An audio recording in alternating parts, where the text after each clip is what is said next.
Es tiempo de escuchar nuestro mensaje de vida. Heridas, es el agua en el desierto. Somos Vida Abundante Chile. El invierno. Es una necesidad. Y para nosotros, los que ya tenemos tiempo en el Evangelio del Reino de Dios, esto es una necesidad de estar en compañía de Él, en comunión con Él. Esta mañana, esta tarde, quiero compartir un tema que desde mi fe, desde mis convicciones, son tremendamente relevantes. Porque si a usted le dicen algún día lo siguiente: mira, tú que has tenido un comportamiento indeseable en la vida, que has sido injusto con ciertas cosas, que has sido propicio para la mentira, que has abusado de personas, vale decir, en términos prácticos y haciendo una redondela en esto, usted ha tenido un mal comportamiento. Y si alguien le dice a usted algún día: mira, todo lo malo que has hecho, si tú tienes una oración, Dios te va a perdonar todas tus faltas.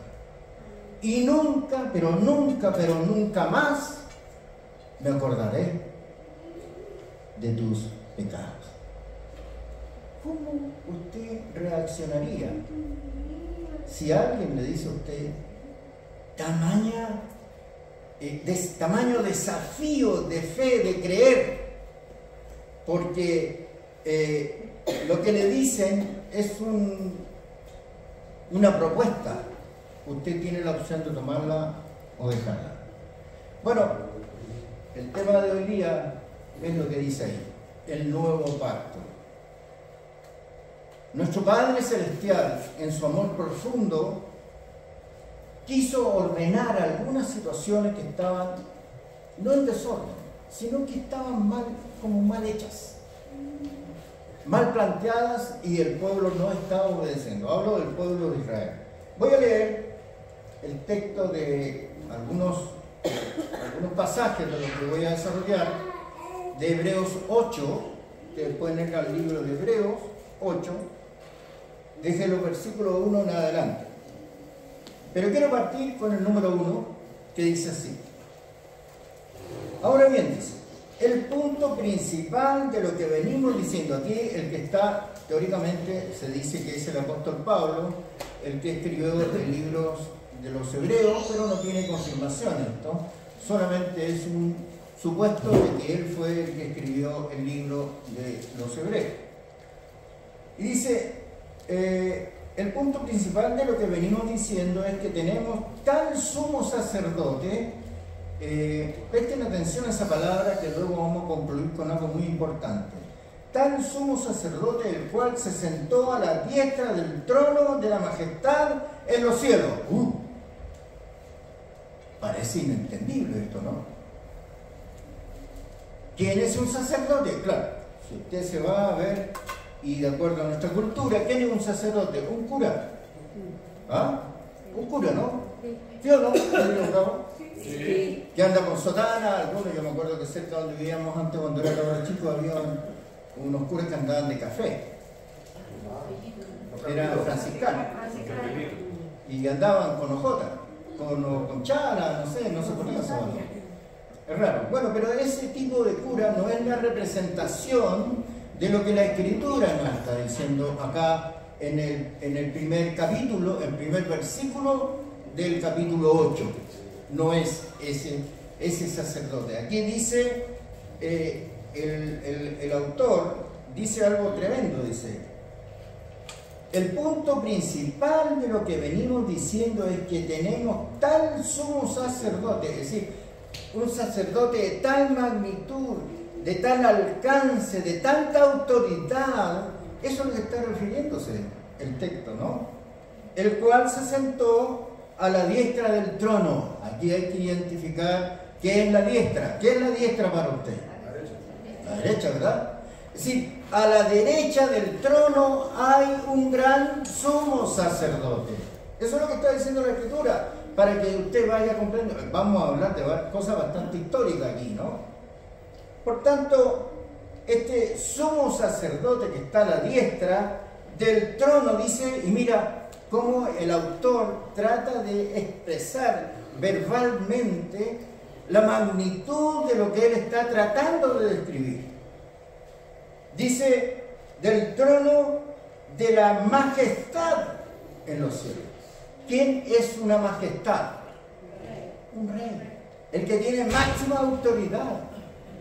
Ustedes en estos días se han dado cuenta cómo ha sido lo extraordinario que ha sido toda la ceremonia respecto del fallecimiento de la reina Isabel. Ella era una reina. Y ustedes han visto en la televisión cuántos honores se dieron en honor de ella, en favor de ella. Los tiempos que el pueblo va a reconocer la autoridad de la reina. Es interesante verlo como un ejemplo eso, porque un rey es un gobernante, es un hombre o una persona que tiene autoridad sobre su pueblo. Aquí hablamos de una majestad. Jesús es a quien se refiere el autor. Él es la majestad máxima. Y Él tiene todos los dominios de la tierra y es el rey de todos los tronos de la tierra. No hay otro trono mayor que el que Él reconoce que es su Padre. Hemos estado en estos días trabajando el tema con ustedes de la paternidad. Y esto no se escapa del tema de la paternidad. ¿Quién es Dios? ¿Quién es nuestro Padre Celestial? Que es más cercano de lo que usted cree. Vamos viendo un par de detalles aquí. Lo que hace aquí en el versículo 1 de Hebreos 8 es, primeramente, es su asiento, vale decir, es su base fundamental. Jesús se sentó a la diestra, a la diestra del trono de tronos. No hay un trono mayor. La reina Isabel, para la cultura occidental, era una reina. Nosotros a la distancia lo podemos reconocer como reina, pero para nosotros no tiene injerencia. No tiene injerencia. Pero para el pueblo inglés sí lo tiene. Bueno, nosotros tenemos una amiga que es inglesa, la Sheila. Muchos de aquí la conocen. Ella seguramente sintió el impacto de la muerte de la reina, porque ella es una ciudadana inglesa. Nosotros somos ciudadanos del reino de Dios. ¿Usted sabía eso? Sí. Usted tiene una identidad celestial. Usted tiene algo que no muchos tienen. Y el que no lo tiene, tiene que buscarlo. El que no tiene esta identidad como hijo de Dios, tiene que buscar esa relación con Dios. Y entonces usted va a tener cercanía a este trono, que es el trono de los tronos, donde está sentado nuestro Padre Celestial, y a la mano derecha está nuestro amado Jesús. Y usted dirá en su consulta, ¿por qué Jesús está al lado del trono? Porque Él cumplió hasta la muerte un mandato que le dio su Padre. Venir a sacrificar su vida para la restauración y la relación que estaba distante entre Dios, que parece que estaba muy lejano, y la venida de Jesús, que anunció las buenas nuevas. Este anuncio de las buenas nuevas es lo que estamos tratando de identificar. Por eso que la doctora Ría dice, bueno, ahora bien, dice, el punto principal de lo que venimos diciendo, se supone que ya estaba dicho eso, es que tenemos tal sumo sacerdote, porque ahora el sumo sacerdote es Jesús. No es el curita de su pueblo, el sumo sacerdote es Cristo, el Señor, de su vida y de nuestra vida. Sigamos. Dame la siguiente lámina. Dice, ministro del santuario. Aquí tengo que explicar un poquito. ¿Por qué habla de un santuario? Porque en el pueblo de Israel, cuando el sacerdote que estaba en responsabilidad de su pueblo, una vez al año, y eso ustedes lo han escuchado probablemente varias veces, él podía acudir al lugar santísimo a expiar, para decir, a quitar las faltas que el pueblo había tenido durante un periodo determinado, y entonces él iba al lugar santísimo, que se supone que era el trono de Dios terrenal, donde él llegaba y pedía el perdón de los pecados de todo el pueblo, porque no era como ahora. Eso no deja de ser sorprendente, porque antes no era llegar y pedir perdón. El que cometía el error, se le iban acumulando los pecados y no podían zafarse de los pecados tan fácilmente, sino que tenían que esperar ese tiempo especial en que venía la ocasión o el día o el momento en que el sacerdote iba y pedía perdón por los pecados de usted. Y entonces el pueblo, ¿qué hacía?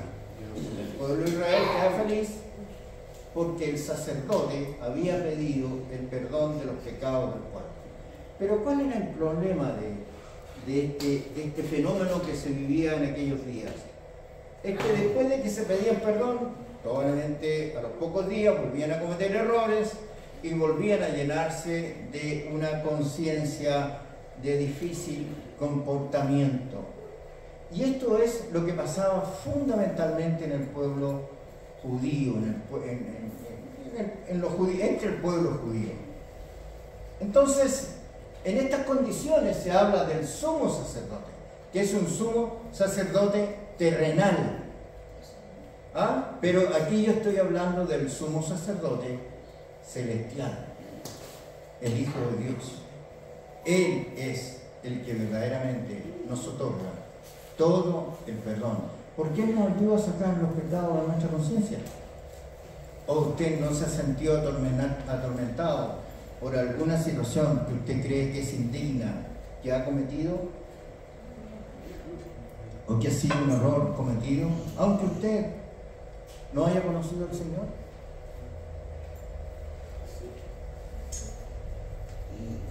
Sigamos. Dice, porque todo sumo sacerdote está constituido para presentar ofrendas y sacrificios, ¿te fijas? Por lo cual es necesario que también tenga algo que ofrecer. Vale decir, el sacerdote tenía que llegar con algún sacrificio, con algo que verdaderamente pudiera liberar el pecado del pueblo. Sigamos. Vuélvete un poquito, me faltó. El santuario, entonces, en el cual Jesús hoy es ministro. Jesús es el ministro del santuario. Vale decir, Él establece la forma de llevar la convivencia espiritual entre todos los hijos de nuestro Padre Celestial, entre ellos nosotros. Sigamos.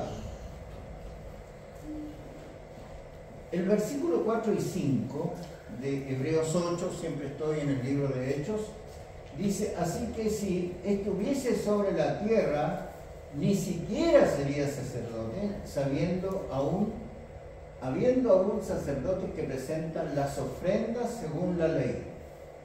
Vale decir, aquí es un tema un poquito largo, esto no lo voy a explicar en esta ocasión, pero había que, de acuerdo a la ley, de acuerdo a los mandatos establecidos con la ley mosaica, la ley que se estableció en el tiempo de Moisés en adelante, porque aquí es donde se produce el gran cambio. La ley de Moisés, o el pacto que hizo Dios con Moisés con las tablas que bajaron del monte Sinaí, eso es lo que produce el cambio con el nuevo pacto. Y lo vamos a identificar en la medida en que vamos avanzando en el tema, ¿no? Habiendo a un sacerdote que presenta las ofrendas según la ley, ¿sabes que voy a leer eso acá abajo? Porque allá tengo el ojo pifiado al izquierdo y me cuesta un poco. Los cuales sirven, estoy en el 5. Los cuales sirven a lo que es figura, sí, estoy bien, figura y sombra de las cosas celestiales, como se le advirtió a Moisés cuando iba a erigir el tabernáculo. Fíjate que mientras hacía el estudio de esto, aquí el texto usa la palabra sombra. Y investigué por qué usa la palabra sombra. Y sucede que cuando usted, por ejemplo, aquí hay una sombra mía, ¿sí? ¿Usted la ve? Sí, se ve. Esa sombra es inmaterial. Sin embargo, es la sombra de mi cuerpo. Pero esa sombra no tiene expresión, no tiene nada, no habla, no discute, no pelea, no tiene forma. Sin embargo, es una sombra de lo que soy yo. ¿Me entiende lo que yo estoy diciendo, no? Bueno, los sacerdotes, aquí lo hacen equivalente de los sacerdotes, es una sombra que no tiene valor, que no tiene sentido, es como una sombra, dice. Yo no puedo tocar la sombra, no puedo agarrar la sombra. Es interesante entonces cómo la plantea el autor para comprender lo que significa esto, ¿no? Y dice, los cuales sirven a lo que es figura y sombra de las cosas celestiales. Es una figura, es una sombra, pero no son las celestiales. No son las celestiales. Como se le advirtió a Moisés cuando iba a erigir el tabernáculo, diciéndole, mira, haz todas las cosas conforme al modelo que se te ha mostrado en el monte. Pero ahora, dice el autor, tanto mejor ministerio es el suyo. ¿De quién? De Jesús. Cuanto es mediador de un mejor pacto establecido sobre mejores promesas. Aquí había un pacto que estaba establecido por la cual el pueblo de Israel se regía y el sacerdote cumplía todos estos roles de expiación de las faltas del pueblo. Lo que se está planteando en el libro de los Hebreos es que esto va a cambiar o cambió, más que está. Estamos hablando de tiempo presente. Cambió. ¿Quién lo cambió? Jesús. Establece un nuevo pacto. Y ese nuevo pacto es sorprendente. Porque voy a leer, dame la siguiente lámina, perdón, queda ahí punto. El pacto superior, el mejor pacto, es Jesús mediador. Él media entre el Padre, Él y los hombres. Nadie vio al Padre si no es a través de Jesús. Si la forma obligada de llegar al Padre Celestial es Cristo Jesús. Y este es el gran sumo sacerdote que hoy día tenemos en este tiempo contemporáneo. Hoy tenemos este sumo sacerdote.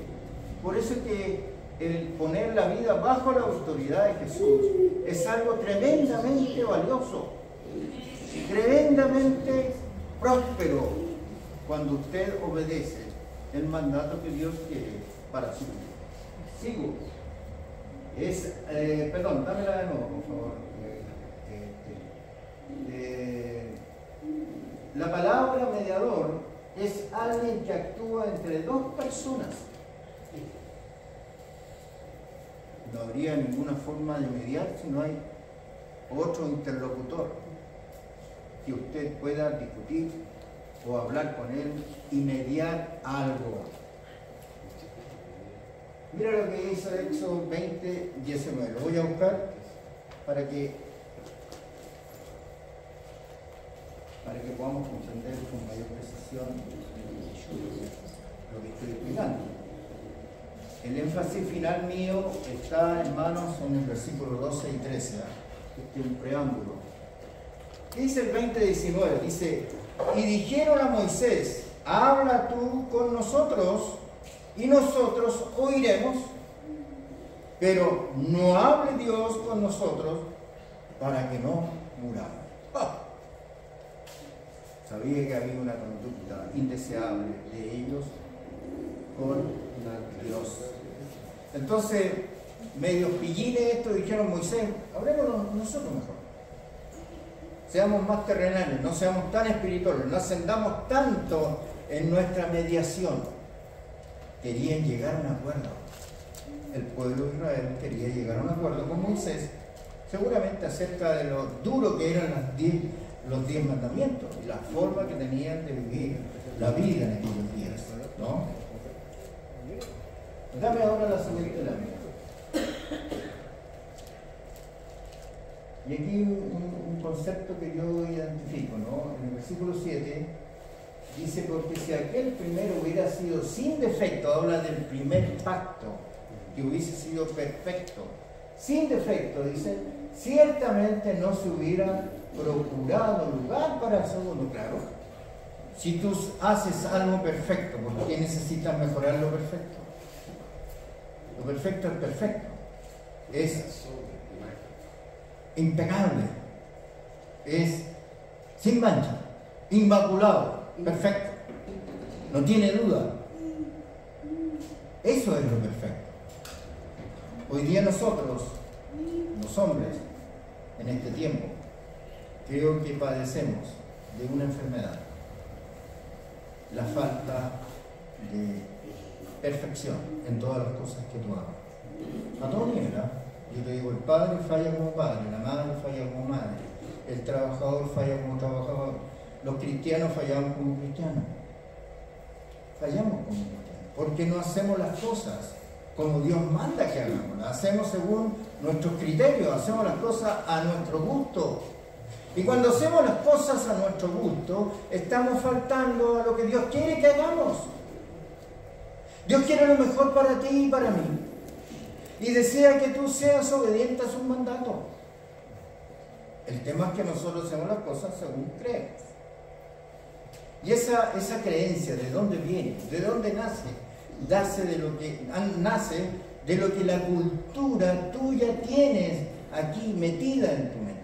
Tú crees que hay ciertas cosas que se tienen que manejar de esta manera y nadie te saca de ahí. Y cuando tú te enfrentas al Señor, te das cuenta que en verdad, chuda, tiene razón, pero ¿le obedezco o no le obedezco? Es el caso de lo que estamos viendo.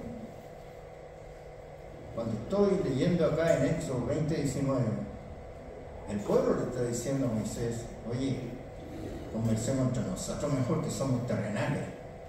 No metamos a Dios acá, porque Dios, si nos metemos a discutir con Dios, Dios nos va a matar. Eso es lo que dijeron aquí. ¿Alcanzaron a escuchar bien lo que leí? Éxodo 20:19 es terrible. Es así, hermanos. Entonces, este mediador que ahora se nos presenta ante ustedes y ante mí es un mediador perfecto, no tiene defecto. Jesús murió en la cruz sin haber cometido pecado alguno. Usted dirá: oye, pero si era el Hijo de Dios, pues súper fácil. No se olvide que perdió todas sus cualidades divinas, y Él sufrió como hombre, como usted y como yo. Jesús fue al baño también, ¿no? No sé si ustedes pudieron pensar algún día. También se lavó el cabello, igual que usted, igual que yo. Entonces Jesús era un hombre, como usted y como yo.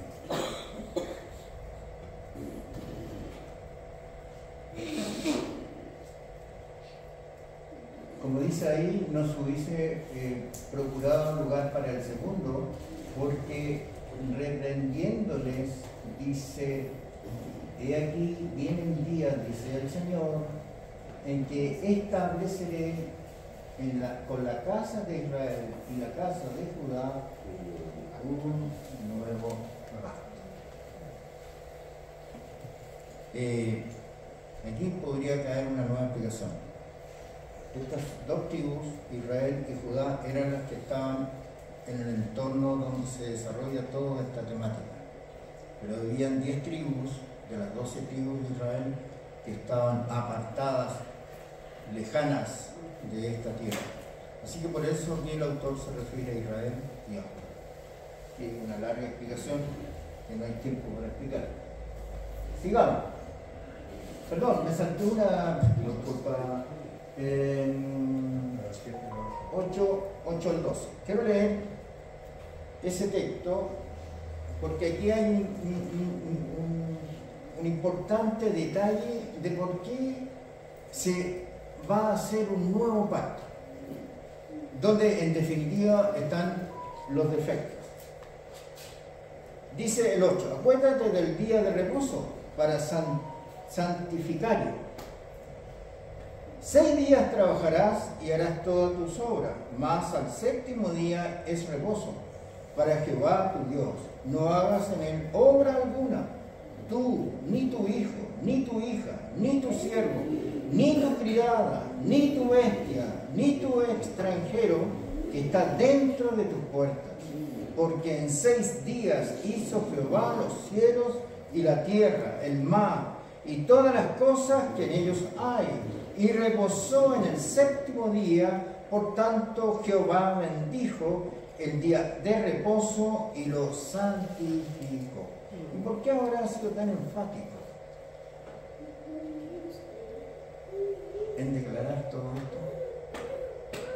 Porque ciertamente el día de reposo no se guarda. Estoy hablando aquí, no se vayan a confundir, estoy hablando en el tiempo de la ley, donde el día sábado era absolutamente necesario que se guardara y no se hiciera nada. Esto es principalmente en el pueblo judío. Nosotros no somos judíos, por tanto no estamos elegidos, ¿verdad? Nosotros somos gentiles, vale decir, no somos judíos, pero se nos extendió la misericordia de Dios para que pudiésemos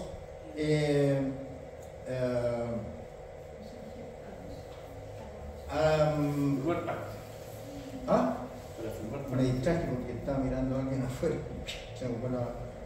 Ok, pero es un poco el tema de... Se me fue el frontón. ¿Cuál era? No somos judíos. No somos judíos. Gentiles. Somos gentiles. Así que usted no está sujeto a que cumpla las leyes del pueblo judío. Sí.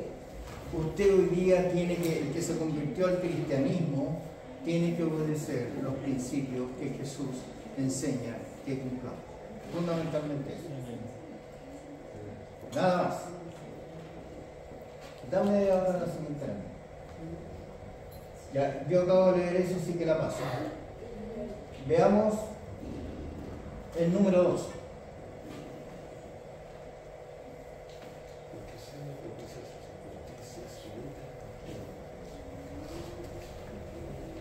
Vamos al número 2. ¿Qué dice el 2?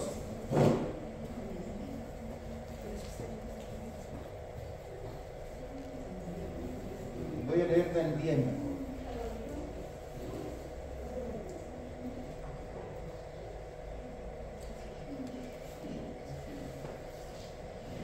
Dice el 10. Estoy leyendo Hebreos 8, 10. Por la cual dice: este es el pacto que haré con la casa de Israel. Aquí está haciendo la anunciación de lo que será el nuevo pacto. Por lo cual dice: este es el pacto que haré con la casa de Israel después de aquellos días, dice el Señor. Pondré mis leyes en la mente de ellos y sobre su corazón las escribiré. Y seré a ellos por Dios y ellos me serán a mí por pueblo. Aquí les quiero contar una experiencia personal. Cuando yo me convertí hace muchos años atrás, mi discipulador, que era un hombre muy carismático y muy exigente. Y doy gracias por eso, que me formó, que me enseñó los caminos del Señor. Cuando yo me convertí al cristianismo, tenía un vacío en el alma que no lo podía llenar. Pensaba que a través del intelecto podría suplirlo, o a través de la política también. Y claramente ninguno de los dos me satisfizo. Y cuando yo me convertí, lo tomé con mucha seriedad la conversión. Para mí, encontré el tesoro que andaba buscando. Y entre las cosas que mi amigo Jorge me empezó a exigir es a tener tiempo de intimidad con el Señor. Así que hoy día es un barrio bien pituco que se llama Los Trapenses. Ahí habían cerros pelados. En aquellos años yo iba a orar, habían cerros pelados. Y yo estaba orando en un cerro, porque mi problema era en la mente.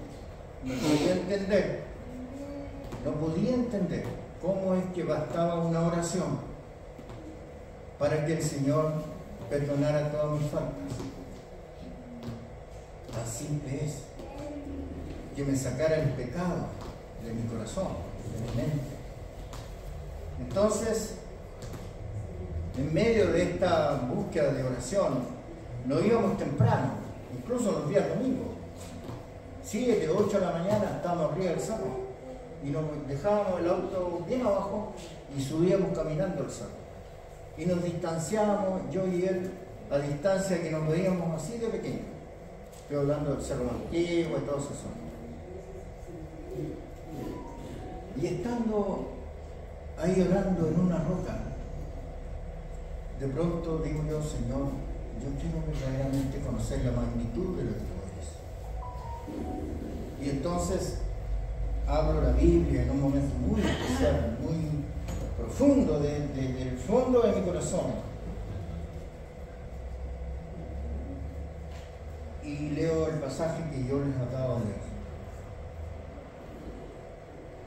Dice, y pondré mis leyes en la mente de ellos, y sobre su corazón las escribiré, y seré a ellos por Dios, y ellos me serán a mí por pueblo. Entonces dije yo, Señor, tú estás aceptándome a mí como tu hijo. Y me pareció que era un momento tan especial de confirmación de que Dios había aceptado mi perdón, y ya dejé de luchar con mi mente. Y fue un momento muy especial porque fue tan eufórico que yo me acerqué a donde Jorge a distancia lejana y él oró por mí y me impuso mano y yo empecé a fluir en lengua de manera impresionante y bajé por el cerro corriendo, loco, así como saltando, dando gracias a Dios por lo que me había pasado, y fue una cosa extraordinaria. Ahí yo me di cuenta que había venido verdaderamente a mi corazón. Y entonces Jorge me dice, este es el sello que el Señor quiso poner por ti hoy en este lugar. El Señor prosperará tu vida permanentemente y para siempre. Vamos. Yo encontré al Señor en esa condición. Todavía alguien me había hablado, pero aquí se confirmó lo que Dios había hecho conmigo. Dios me había perdonado. Y sentí de manera maravillosa el perdón en mi corazón. Sigo. Dame la otra lámina. Este es el 12. Aquí yo quiero detenerme porque me parece que es un texto maravilloso. Y dice, es cuando usted realmente, como me pasó a mí, verdaderamente sintió el perdón de Dios para su vida. Porque a veces nuestras faltas son tan gravosas que usted dice, pero ¿cómo Dios me va a perdonar si soy recontra malo? He sido muy injusto, he sido indigno para Él. Pero Dios no mira eso. Nuestro Padre Celestial mira el deseo de su corazón de arrepentirse. Lo que Él busca es un arrepentimiento genuino, auténtico. Si usted vivió ese arrepentimiento y el Señor lo ha liberado de un peso de conciencia, es porque Él le ha perdonado todos sus pecados. Todos. Maravilloso este texto porque dice, porque seré propicio a sus injusticias y nunca más me acordaré de sus pecados y de sus iniquidades. El Señor no es rencoroso. El Señor no mete el dedo en la herida ni en la llaga. Lo que Él perdonó se olvidó y Él te perdonó. El tema es que usted tiene que tomar con fe y con convicción profunda lo que Él le ofreció. Amén. Nunca más, acuérdese de esto, hermano mío, nunca más me acordaré de tus pecados. No lo digo yo, lo dice la Escritura. Y esa es la palabra de Dios para su vida hoy. Seré propicio a sus injusticias. Seré propicio a ser justo. Es justo lo que calza dentro de su maldad, yo lo voy a perdonar. ¿Cuántos fueron los condoros que te mandaste? Dios te va a perdonar. Todos los condoros. Pero ojo, Él sabe todos los condoros que te mandaste. Él lo sabe.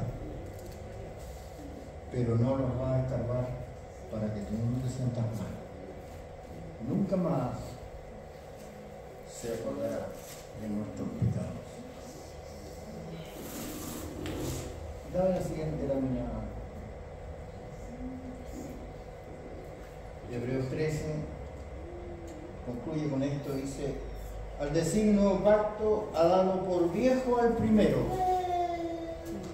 y lo que se da por viejo y se envejece está próximo a desaparecer. La antigua ley quedó caduca con este nuevo pacto establecido por el Señor. Cuando el Señor murió en la cruz,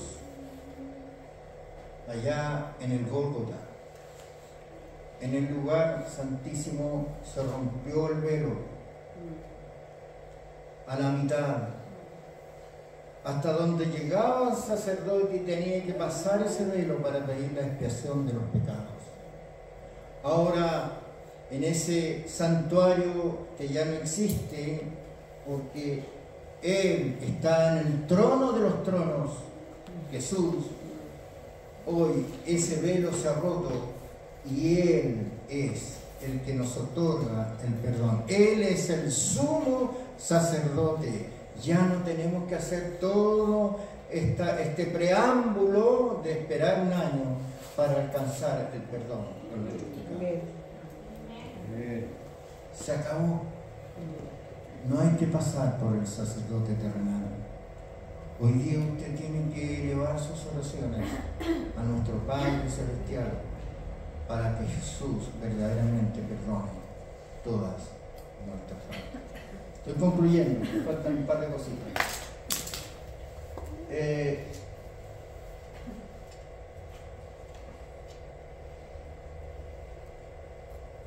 El perdón total, para ser poquito rápido esto, el perdón total es para ahora, no es para mañana ni para pasado.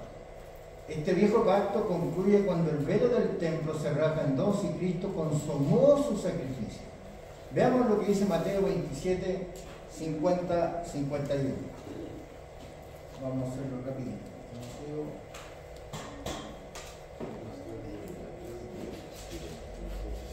Mateo. ¿Me lo borraste? ¿Están ahí? Sí, está. ¿A dónde están? 37. Más Jesús, habiendo otra vez clamado a gran voz, entregó el Espíritu. Claro, y he aquí el velo del templo se rasgó en dos, de arriba abajo, y ¿qué hizo abajo?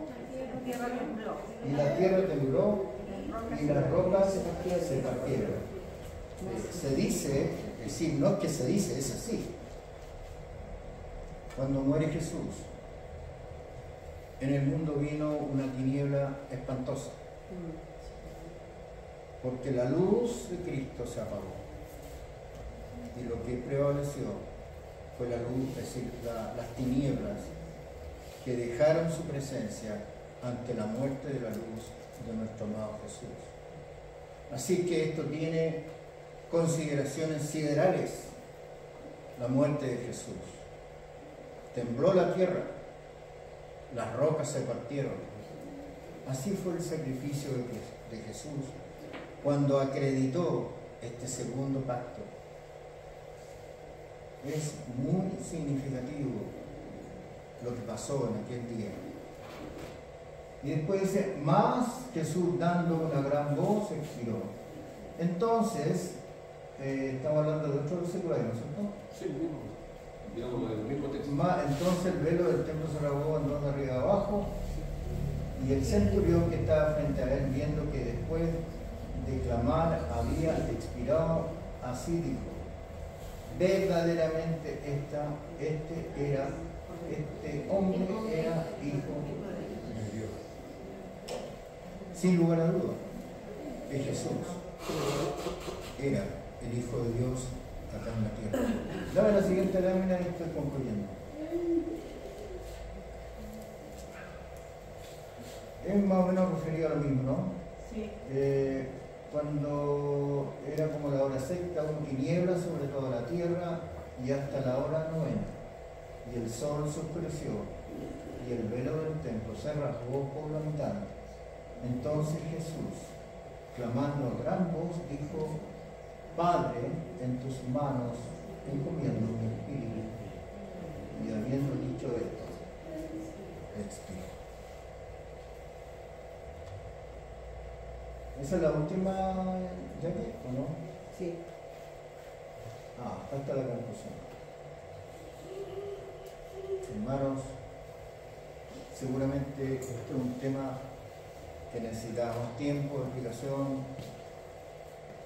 Yo quería resaltar estos dos puntos finales: de que Él nunca más se acordará de nuestro pecado, y si el primer pacto estaba viejo y envejecido, Jesús lo cambió por uno perfecto, por uno que nunca jamás va a fallar, hasta cuando Él venga de nuevo. Así que la era de la ley mosaica y del sacerdote levítico se había terminado, la era del Hijo de Dios había llegado para siempre. Por eso que usted hoy día está acá, porque usted ha creído en el Hijo de Dios, que vino para quedarse y para siempre. Gloria a Dios. Amén. Amén. Maranata. Cristo viene. Cristo viene. Que el Señor bendiga su vida. Padre, le damos gracias por este tiempo, de compartir esta palabra. Señor, seguramente algunos vacíos quedaron, consultas por hacer. Sin embargo, Señor, tú completarás lo que no pude informar, lo que no pude explicar. Anima el corazón de los hermanos y, Señor, te doy gracias por este segundo pacto, donde tú eres el sumo sacerdote y está sentado a la diestra de nuestro Padre, haciendo todas las cosas que nuestro Padre nos envíe por hacer. Señor, te pido por nuestra iglesia, para que tú animes el corazón de los amigos, los fortalezcas y bendigas sus vidas, Señor. Anímalos, Señor. Guarda sus vidas de todo mal.